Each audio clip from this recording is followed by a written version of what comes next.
দর্শক আসসালামু আলাইকুম। আমি শহীদুল ইসলাম সজল আমার ক্রিকটক চ্যানেলের পক্ষ থেকে সবাইকে স্বাগত জানাচ্ছি। যে যেখান থেকে আমার এই ভিডিওটা দেখতেছেন সবাইকে আন্তরিক শুভেচ্ছা এবং অভিনন্দন। একটা কথা আছে যে ছোট খোকা বড় হ বড় হবি কবে। কোনো কিছু পৃথিবীতে একটা সময় ছোট থাকে না। আপনি আজকে ছোট একটা গাছ লাগাবেন, সেই গাছটা একটা সময় গিয়ে বড় হবে। তেমনভাবেই ক্রিকেটটা একটা টিম খেলতে এক্সপিরিয়েন্স গ্যাদার করার সাথে সাথে সেই টিমটাও একটা পর্যায়ে গিয়ে বড় হয়। তো আমি আসলে ঘুরিয়ে পেঁচিয়ে কথা বলবো না দর্শক।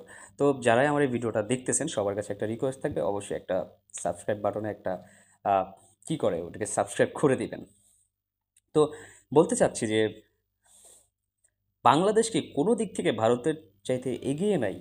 এই টেস্ট খেলার আগ পর্যন্ত, এই টেস্টে মাঠে নামার আগ পর্যন্ত ভারতের সাথে কি কোনো দিক দিয়ে বাংলাদেশের তুলনা চলে না? সেটা ব্যাটিং সাইড হোক কিংবা বোলিং সাইড হোক, বাংলাদেশ কি কোনো দিক থেকে ভারতের চাইতে একটু কি এগিয়ে নেই? মনস্তাত্ত্বিক দিক দিয়ে হোক, আমার কাছে কেন যেন মনে হয় যে বাংলাদেশ কিছুটা আহ, ভারতের চাইতে এগিয়ে আছে। আমার কাছে মনে হয় মেন্টালি বাংলাদেশ অনেক বেশি স্ট্রং বর্তমানে। ভারতের চাইতে বাংলাদেশ অনেকটা মেন্টালি স্ট্রং, কারণ তারা যেইভাবে পাকিস্তানের মাটিতে গিয়ে, আপনি শুনেন, আপনি যত ভালো টিমই হন না কেন, যত খারাপ টিমই হন না কেন, পাকিস্তানের মাটিতে গিয়ে পাকিস্তানের মতো একটা টিমকে হারিয়ে আসা, সেটা কিন্তু চারটিখানি কথা না। আপনাকে অবশ্যই ক্রেডিট দিতে হবে বাংলাদেশ টিমকে। আপনি যদি সেই ক্রেডিটটা বাংলাদেশ টিমকে দিতে না চান বা আপনার যদি দিতে ইচ্ছে না হয়, তাহলে সেই ক্ষেত্রে বুঝতে হবে you are not a true cricket fan. আপনি সত্যিকার অর্থেই ক্রিকেটের কোনো ফ্যান না। যদি ক্রিকেটটাকে ভালোবেসে থাকেন, অবশ্যই আপনাকে বাংলাদেশ দলকে কৃতিত্ব দিতে হবে।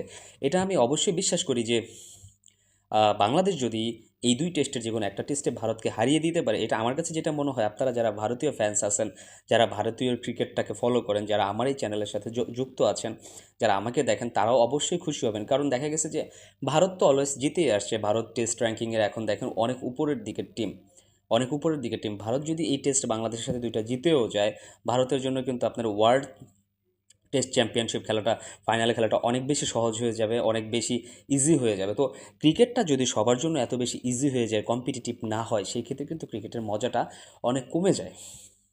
তো আমার কাছে কেন যেন মনে হয় এই টেস্টে বাংলাদেশের ভালো করার সম্ভাবনা প্রবল, অনেক প্রবল। কারণ আমি আগেও একটা ভিডিওতে বলেছি যে এখনও পর্যন্ত বাংলাদেশ 67টা টেস্ট ম্যাচ খেলে জিততে পেরেছে 8টি সিরিজ জিতেছে। তার মধ্যে 2021 থেকে 2024 পর্যন্তই কিন্তু বাংলাদেশের আপনার এই 4টা টেস্ট ম্যাচ, 4টা টেস্ট সিরিজ জয় হয়েছে বাংলাদেশের এই 21 থেকে 24-এর মধ্যে। তো দর্শক, বাংলাদেশ কিন্তু শুধুমাত্র পাকিস্তানে গিয়ে যে পাকিস্তানকে হারাইছে ব্যাপারটা কিন্তু তেমন না। তারা কিন্তু নিউজিল্যান্ডে গিয়ে নিউজিল্যান্ডের এগেনস্টও টেস্ট ম্যাচ জিতে আসছে। That was a very top class performance by Bangla Tigers. তো এটা বলতে চাচ্ছি যে এটা অবিশ্বাস করার মতো কিছু নাই, বা আসলে ওই রকমটা নিচু করে দেখার মতো কিছু নাই। বাংলাদেশ এখন আগের চেয়ে অনেক বেশি এক্সপিরিয়েন্স টিম হয়েছে। তাদেরও অ্যাবিলিটিস আছে ভারতের মতো একটা টিমকে টেক্কা দেওয়ার মতো। আমার কাছে মনে হয় কেন জানি এই সিরিজটাতে বাংলাদেশ অবশ্যই ভালো একটা রেজাল্ট আমাদেরকে এনে দিবে ভারতের প্রতি শ্রদ্ধা রেখেই বলতেছি, অবশ্যই ভারত অনেক ভালো টিম, অনেক স্ট্রং টিম। আমরা নট অনলি আমরা জানি যে রোহিত শর্মা একটা কথা বলেছেন গতকালকে, যে ভারতকে সবাই হারাতে চায়। কারণ আপনি অলওয়েজ এটা চিন্তা করবেন যে ভারতকে হারাতে পারলে আপনাদের টিমে স্বস্তি ফিরে আসবে, আপনাদের ভালো লাগাটা কাজ করবে। তো যে যেটা চিন্তা করছে তাদেরকে সেটা চিন্তা করতে দিন। আমাদের কাজ হচ্ছে ম্যাচে জয়লাভ করার জন্য যা যা করার সেই জিনিসটা করা। তো রোহিত শর্মার পয়েন্ট অফ ভিউ থেকে রোহিত শর্মা কিন্তু ঠিক আছেন। তো ভারতকে সবাই হারাতে চায়, আমরাও তার বাহিরে না, আমরাও হারাতে চাই। তাতে করে আমাদের অ্যাবিলিটিসটা কি, আমাদের সাহসটা কতটুকু, আমরা ক্রিকেট খেলে কতদূর এগোতে পেরেছি, সেটা হয়তো বা ভারতকে হারানোর মাধ্যমে আমরা প্রমাণ করতে পারবো। কেননা ভারত কিন্তু রিসেন্টলি টি-20 ওয়ার্ল্ড কাপটা জিতে আসছে, তা এক হিসাবে তারা কিন্তু ওয়ার্ল্ড চ্যাম্পিয়ন। আর ওয়ার্ল্ড চ্যাম্পিয়নকে হারানোর মাঝে একটা অন্য রকমের মজা কাজ করে। আর এই বাংলাদেশের এই টিমটাকে নিয়ে এত বেশি আশা করার পেছনেও রিজন আছে দর্শক। রিজন হচ্ছে বাংলাদেশের, আপনি যদি ক্রিকেট ইতিহাসটা দেখেন বা বাংলাদেশের ক্রিকেটগুলো যদি পর্যালোচনা করেন, আপনি দেখবেন যে বাংলাদেশের এই ক্রিকেট টিমটা অতীতের যতগুলো ক্রিকেট টিম ছিল তার চাইতে সবচাইতে বেশি শক্তিশালী টিম। এটা আমার কাছে মনে হয়। আপনার ইয়াংস্টারদের সাথে এক্সপিরিয়েন্স মিলেমিশে যে একটা অবস্থা হয়েছে বর্তমানে দলের, সত্যি কথাই বলতে ভারসাম্যপূর্ণ একটা দল। আপনি যদি চিন্তা করেন মুশফিকুর রহিমের কথা, লিটন দাসের কথা, সাকিব আল হাসান, মেহেদী হাসান মিরাজ, এই যে চারজন ব্যাটসম্যান 5, 6, 7, 8 নাম্বার ব্যাটিং করতে নামতেছেন টেস্টে, তারা কিন্তু আপনার ওডিআইতে প্রত্যেকেই, মেহেদী হাসান মিরাজ কিন্তু ওপেনও করেছেন। আপনার সাকিব আল হাসান ওয়ান ডাউনে খেলছেন, লিটন কুমার দাস ওপেন করেন, ওয়ান ডাউনে খেলেছেন, আপনার মুশফিকুর রহিম ওয়ান ডাউন খেলেছেন, second down, third, fourth, fifth, সব জায়গায় কিন্তু খেলা শেষ। তার মানে চারজন perfect batsman for Bangladesh team এই টেস্টে কিন্তু তারা একদম লাস্টের দিকে ব্যাটিং করতেছে। তার মানে বুঝতে হবে যে বাংলাদেশের ব্যাটিং ডেপথটা কতটুকু বেশি। এই ব্যাটিং লাইন আপটা যদি কোনোভাবে ক্লিক করে যায় ভারতের এগেনস্টে, তাহলে কিন্তু দর্শক ভারতই বিপদে পড়বে, সেটা নিঃসন্দেহে বলা যায়। কারণ আপনি যদি চিন্তা করেন বাংলাদেশ টিম আগে ব্যাটিং করতেছে, বাংলাদেশ টিম আগে ব্যাটিং করে যদি সামহাও 400+ বা 400-এর কাছাকাছি একটা রান করতে পারে, তাহলেই কিন্তু একটা যে কোনো একটা টিমের জন্য অনেক ভালো একটা স্কোর হয়ে যায় সেটা প্রথম ইনিংসে। তো আমরা সবাই বাংলাদেশের যারা সাপোর্টার আছে আমরা সবাই সেটা এক্সপেক্ট করবো আগামীকালকে সকালে যখন খেলাটা হবে, সেটা ভারত আগে ব্যাটিং করুক কিংবা বাংলাদেশ আগে ব্যাটিং করুক। আমরা চাইবো সুন্দর একটা ক্রিকেট ম্যাচ হোক, প্রতিদ্বন্দ্বিতাপূর্ণ ম্যাচ হোক, একপেশি ম্যাচ কখনোই না হোক, যাতে করে যারা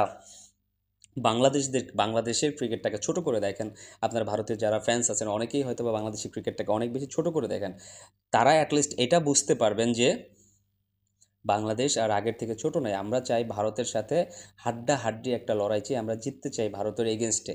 আর একমাত্র এই টিমের পক্ষেই সম্ভব ভারতকে হারানো, কারণ আমরা সেই বুস্ট আপ হয়ে আসছি। আমরা নিউজিল্যান্ডের মাটিতে নিউজিল্যান্ডকে হারিয়ে আসছি, আমরা পাকিস্তানের মাটিতে গিয়ে পাকিস্তানকে হোয়াইট ওয়াশ করে আসছি।